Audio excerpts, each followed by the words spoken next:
Broker Bulletin acknowledges the traditional custodians of all the lands across the country on which we record our podcast and pays its respect to all Aboriginal and Torres Strait Islander people. Welcome to the Broker Bulletin podcast, where better begins. Join us as we chat with brokers about what's working for them, what drives them, and the real challenges and wins that matter most right now. Hey everyone, welcome to a new episode of Broker Bulletin. I'm Clare George and I'm very excited to be coming to you live from the Growth Summit, and even more excited to be joined by someone who's built a seriously impressive career in a tough corner of our industry. Isabella Constantinou is Sales Director at Simplicity Loans and Advisory, specialising in commercial construction and development finance, complex deals, big numbers, high expectations. Today we're unpacking her journey into finance, what drew her to development lending, the lessons she's learnt along the way, and what it really takes to build credibility to stay ahead in a fast-moving market. Izzy, so great to have you with us. Thanks for having me. So let's get into it. Absolutely. So I'm going to take you right back to the beginning. Yeah. Little Izzy, young Izzy in primary school or high school. What did you want to be when you grew up? Honestly, I had no idea. Honestly, I wanted to be a horse rider. That's when I was younger. And then I went through a period where I wanted to be a lawyer, work at the UN, all of these like really random ventures. But then, when I finished high school, I kind of had no idea. So I just did a business degree until I figured out what I wanted to do. Okay. And so what was your first job?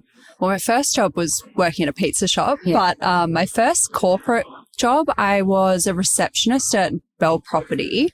And then after that, I worked in like office admin in a tech company, actually just around the corner from Simplicity. Right. Yeah. And so how did you get to here? When I was working at the tech company, I was actually kind of getting bored of my role there and kind of wanted to change. So I just happened to be looking at jobs in the area. This was back when our office was still in Pymble. And I saw an office manager position come up at Simplicity. And the business had only been around for about 3 months at this point. And they did the interview and they actually ended up hiring me as a graduate associate, not the office manager. So I kind of fell into it. I didn't really know what Simplicity did as a business at that point. I just thought they seemed like really great guys and like a good business to work for. So I took a punt and just fell into it. Good punt, I would say. That's definitely paying off now. Yeah. But commercial finance, specifically construction and development, isn't exactly the standard career path for women in finance. What was the spark that drew you to this specific niche? So when I first started working at Simplicity, I had an amazing opportunity to work under JP and Matt as their associate, kind of learning the ropes in all different facets of finance in the commercial space. We did a little bit of resi at the time, but it was predominantly commercial. And when I was working as JP's associate, I just got a lot of exposure to so many different development projects, went out to site visits, met lots of developers and builders and quantity surveyors. And I just thought it was a really dynamic part of the industry. Like it's probably, the way that I see it is it's a facet of the finance broking industry where you can actually physically see the result of the work that you're doing. And it's really rewarding to be able to see like the projects being built. Really fascinated me from the get-go. And I just decided that's what I wanted to specialize in. So do you remember the first time you walked into a room or on site as a fully fledged broker on your own? Like, how did you navigate that? It was funny. I was actually talking to one of my colleagues about this the other day. And when I was working under JP and Matt, I used to be in complete awe of the fact that they could go into meetings and go to site visits and just off the cuff know what they're talking about and be able to navigate like the complexities of a project and give the advice to their clients without having to read off notes or, have to really prepare. And I remember thinking, God, I'm never going to be like that. Like I'm always going to have my laptop out, like taking notes, reading like notes on a project. I think when I moved from an associate to a broker position, it was a really accurate time for me because I had been kind of working under JP at this point, like running lead on some transactions sort of under his mentorship. And so I had already had the exposure of being a, I guess, fully fledged broker, but still having the guardrails up of this like security of having someone oversee what I'm doing. So when I moved into a broker position, I really felt prepared and like really felt like I knew what I was talking about. It just takes exposure. Why do you think women remain a minority in not only commercial broking, but in particular the development side? Is there a barrier to entry or a lack of visibility, do you think? I think it's probably more the visibility and having like not sponsors, like enough people in the industry that you can look to as a representation of a woman succeeding in the construction development finance space. Like we are still so underrepresented in that space in the commercial broking world. I guess the more that people just take the punt and give it a go, the more the next generation or the resi brokers that might not see the representation will see more people doing it and see it as a career path. I think it is definitely an awareness thing and a visibility thing. But I do think it's changing. There's a lot of support out there in the industry now to help you sort of dip your toe into different facets of the broking world if say you only specialize in resi. So I think it will change, but it's just, yeah, I really think it's a visibility thing. Have you ever experienced that fraud feeling? And how do you silence it when there's millions of dollars on the line? Oh yeah, I have imposter syndrome probably like every day. Still, even now? Yeah. Okay. I don't think you ever lose that. And it does keep you humble because whilst I've had a lot of success, I don't know everything. I'd never stop wanting to grow and develop my abilities and, you know, grow my business and succeed more. So I feel like it's good to have a healthy level of that. Definitely. Yeah. There's a lot of pressure on women to be twice as good to get half the credit. Do you feel a need to be perfect in your deal structures? And has that ever hindered your progress, do you think? I don't know that I have a need to be perfect. I think there's a lot of things that women can bring to the table that a lot of men in the corporate world maybe struggle or have to think more about representing. Like, say, I think women are naturally more empathetic and more like emotional in a good way. And so that can really resonate with someone because at the end of the day, regardless of whether you're doing a residential loan or whether you're building 60 units or doing a massive subdivision, it is an emotional decision to a degree because that's that client's livelihood. And so being able to really understand that and empathize with what the client's trying to achieve, I find that's more important than being perfect in your structuring. In high stakes negotiation, what are the things you refuse to compromise on and where have you learnt to be flexible?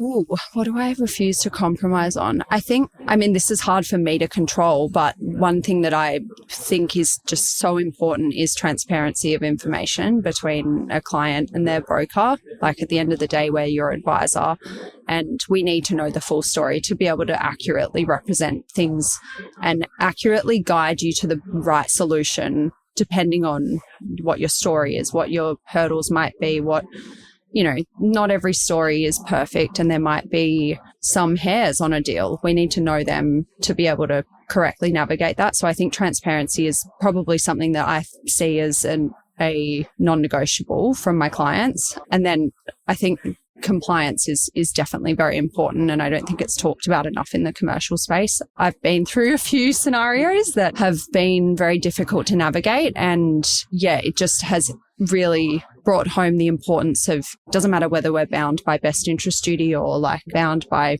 the same regulations that the home loan industry is bound by, you still have to be recording not just your conversations with your client, but why you have decided to do something for them. So I think compliance is definitely a non-negotiable for me. And I do hear it often from brokers out there, there's no NCCP here, there's no bid, I can go ahead, no compliance. But I think you're absolutely right. Yeah. Is it the record keeping that you Absolutely. have? Has that changed since maybe you've come across some challenges? Absolutely. I am a bit of a perfectionist with that anyway. So luckily when I went through what I went through a few years ago with one of my clients, I did have pretty good files and records and stuff because that's just naturally how I operate. But it's definitely made me more conscious and I think made the business more conscious in terms of instilling that in the younger generation that's coming through, how important it is, even though we don't have the same like regulatory requirements that the resi space does. It's like we should still operate like we do.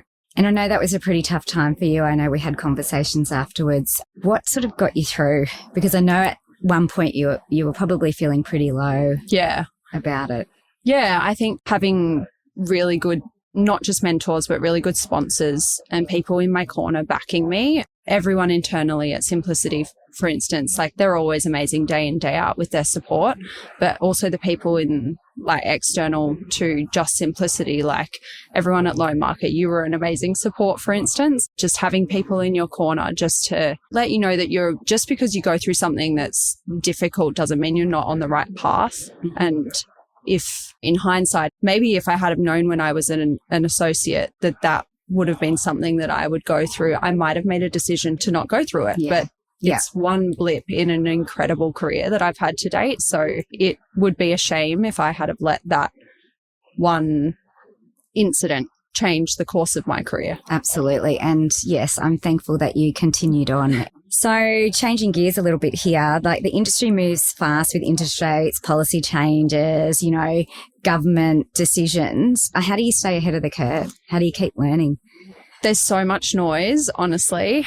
I think it's not just about being abreast of the policy, for instance, that the different lenders will have.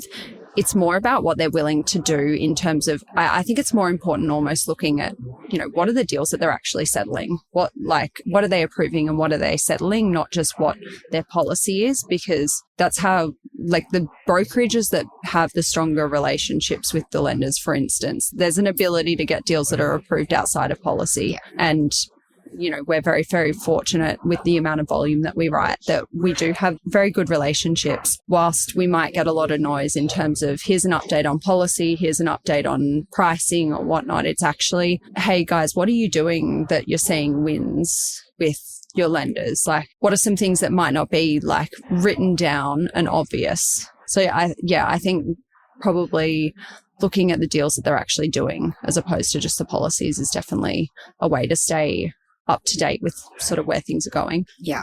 And there are so many lenders, right? And they're growing every single day. Hard to keep a track. It's still quite a relationship-based proposition, isn't it?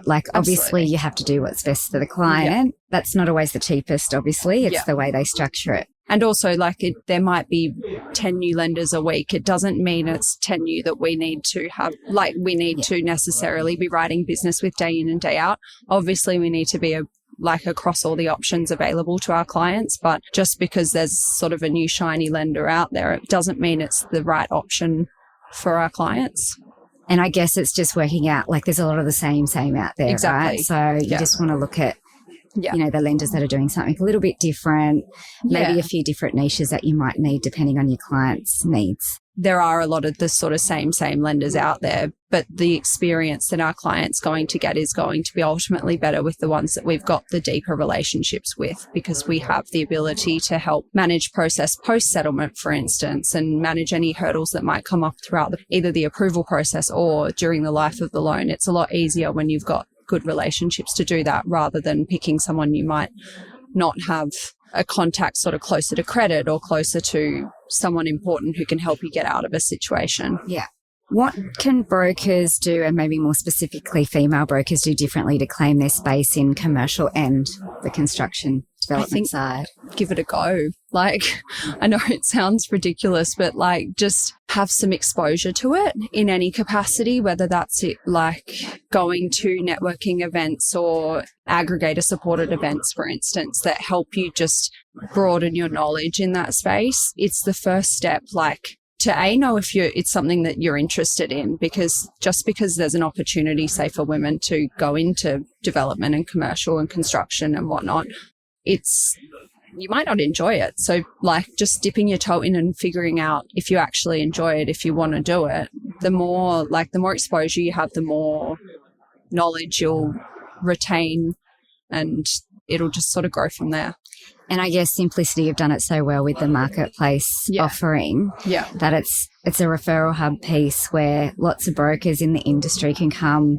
If they're out of their depth, they can come to you guys to help get that across the line for them. And I guess that could be a good pathway to learning some new things too. I've got most of my referrers, for instance, that refer me construction transactions. I'm guided by them how involved they want to be throughout the process. And a lot of them really want to stay across what's happening through the approval process because they want to learn. And it is the perfect way to learn because you're effectively side saddling me on a transaction. And I'm always open to explaining why I've had a conversation with a client about something to do with a quantity surveyor report or evaluation or something that's come up in the approval process. Most of my referrers will be like, hey, can you just explain like why that's required? And it's the perfect way to learn. Absolutely. And I guess they're getting used to what questions to ask the clients, what paperwork they might need. It's good place to start. And it also helps them stay connected with their client in terms of that transaction as well. If you could sit down for coffee with your younger self on the day she started her first job, what's the one piece of advice you'd give her to save her some heartache? That things will be tough along the way and to not necessarily take that as an indication that you're on the wrong path. I think that's definitely that's the one thing I've learned over the last, I don't even know how long I've been doing this now, 9 years, I think, which is terrifying. Not really sitting in my seat, but anyway, I'd like to go back to 9 years. So do you have any crystal ball comments on how the industry will perform in the next 12 months? Any major headwinds or significant opportunities on the horizon? Look, I think there's a lot of talk around inflation and where interest rates are potentially going to go and everything that's happened sort of in the last week with what's happening around the world. But I think specifically to commercial, in relation to commercial, I do think there's one thing that comes to mind that I think is worth touching on is like just ASIC's sort of oversight of the industry and the potential regulatory change that will happen in the commercial space that will follow sort of what's happened in the resi space with the bid and everything. And I think it's really important because, as I mentioned before, just because we don't have the regulatory requirements at the moment, it doesn't mean you shouldn't be keeping the right records, the right files, etc., on every transaction, because at the end of the day, and particularly in the space that I deal with the development space, they are massive sums of money that you're dealing with, and it is a different ball game to just buying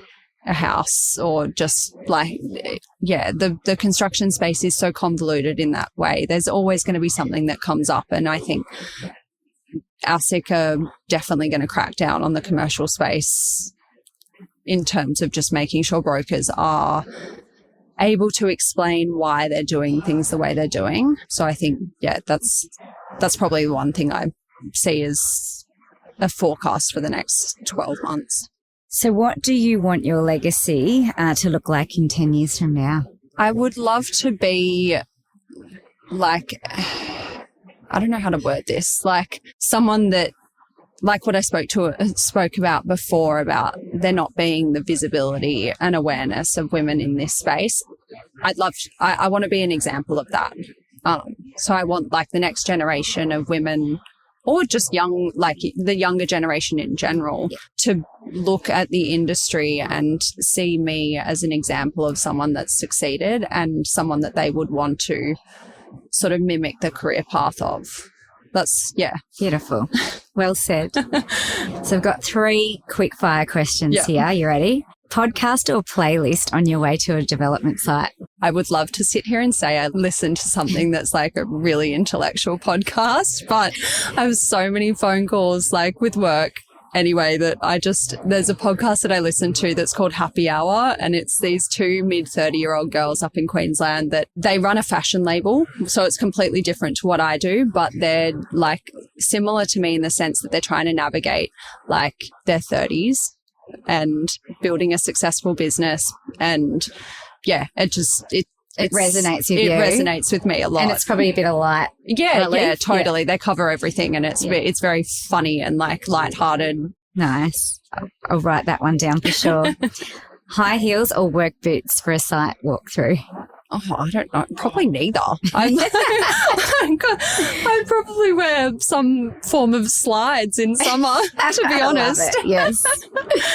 And the last one, and I reckon I know the answer to this one, champagne or coffee to celebrate a settlement? Oh, champagne, definitely. Coffee's what you drink to get through the day. Champagne at the end. Yeah. Well, Izzy, that's a wrap. I guess my biggest takeaway today is to jump in and have a go, right? And to use all the good support around you and all the networks, your aggregators, your industry functions to sort of brush up on that knowledge and just have a go. Yeah, absolutely. And call you guys in, or any other referral hubs that, they can lean on for support. Absolutely. So thanks so much for listening. If you have a topic you want us to discuss, please email us at brokerbulletin@lmg.broker or DM us on Instagram at lmg.broker. And our producer will make sure we answer it ASAP. If you like this episode, make sure you rate and follow us in your favourite pod store. Thanks for tuning in to Broker Bulletin. We would hate for you to miss an episode. Subscribe to Broker Bulletin in your favourite podcast app. Has this episode been helpful? We'd love you to rate and review us. It'll help us deliver content that's useful to you and help others discover us. If you have great ideas for topics worth tackling or have burning questions you'd like addressed on an upcoming episode, reach out. Links in the show notes. See you next time.